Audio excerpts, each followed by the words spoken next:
ChatGPT not working, here's how to fix it quickly.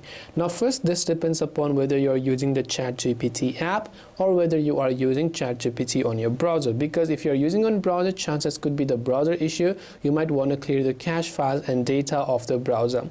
If it's on app, just try to check your internet connection and make sure they're working fine. Make sure the ChatGPT app is also updated to the latest version. If there is an update, make sure to update it from your respective app stores.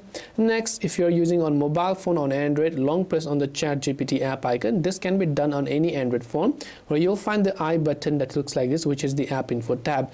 However, if you are on iPhone, you would have to offload the application. So once you're on app info page over here of Android, go to storage, clear the cache files and make sure to clear the data. After that, it will reset the app where you can try to log into your ChatGPT account, and that should most likely help you solve the problem. I hope the video helped you. If you have any questions, feel free to leave them down. Thanks for watching and see you soon in the next video.